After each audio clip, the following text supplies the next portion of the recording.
सोलापुरात भारतीय जनता पार्टी आणि उद्धव बाळासाहेब ठाकरे शिवसेनेमध्ये चांगलीच जुंपली आहे. संजय राऊत यांच्या जयकुमार गोरे यांच्यावरील त्या गावरान भाषेतील टीकेनंतर गोरे यांनी कोण संजय राऊत अशी प्रतिक्रिया दिली. मात्र आमदार देवेंद्र कोठे यांच्यासह भाजप कार्यकर्त्यांनी राऊत यांना फैलावर घेतले. नंतर शिवसेनेच्या कार्यकर्त्यांनी संजय राऊत यांच्या प्रतिमेला दुग्धाभिषेक करताना पालकमंत्र्यांवर खालच्या भाषेत टीका केली. याच पार्श्वभूमीवर सुषमा अंधारे यांनी पत्रकार परिषद घेऊन पालकमंत्र्यांवर अनेक आरोप करत त्याला उत्तर देण्याचे आवाहन दिले होते. दरम्यान शुक्रवारी पालकमंत्री गोरे यांनी प्रसारमाध्यमांशी संवाद साधताना सुषमा अंधारे यांच्या आरोपांना गंभीरपणे उत्तर दिले. सुषमा अंधारे यांचा मोठ्या भगिनी म्हणून उल्लेख केला होता. अंधारे यांच्यावर कोणतीही टीका न करता त्यांना ब्रीफिंग करणाऱ्यांवर त्यांनी तोफ डागली होती.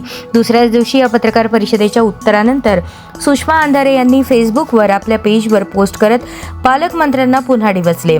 कॉपी करून पास झालेले मंत्री असा उल्लेख त्यांनी केला. दरम्यान त्यांची पोस्ट काय आहे वाचा. जयकुमार गोरे हे निश्चितपणे कॉप्या करून पास झालेले मंत्री असावेत आणि संस्कार असतील की नाही याबद्दल तर शंकाच आहे. जयकुमार पत्रकार परिषद घेत असताना थोडे कमी पीत चला. आणि हो, एखाद्याच्या पत्रकार परिषदेचे उत्तर द्यायचे असेल तर आधी त्याने घेतलेली पत्रकार परिषद पूर्ण बघत चला.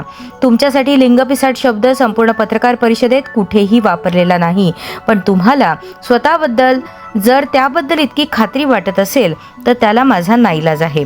तुमच्या आजूबाजूला बसलेले तुमचे जे 2 चमचे वजा दलाल आहेत त्यांनी तुम्हाला चुकीचं ब्रीफिंग केलं असेल. आता तुमच्या दुसऱ्या वाक्याकडे येऊ. तुमच्या बोलण्याचं मला फार विशेष असं वाटलं नाही. भाजपचा मंत्री म्हटल्यावर ही भाषा फारच सहज स्वाभाविक आहे, कारण तुमच्यासारख्या माणसाकडून दुसरी कोणतीच अपेक्षा असूच शकत नाही. फक्त एक छोटासा प्रश्न. काल तुम्ही माझा उल्लेख ज्येष्ठ भगिनी असा केलात आणि आज तुमच्या तोंडी असे शब्द आहेत. जयकुमार तुमच्याकडे मोठ्या किंवा छोट्या बहिणीशी याच भाषेत बोलतात का?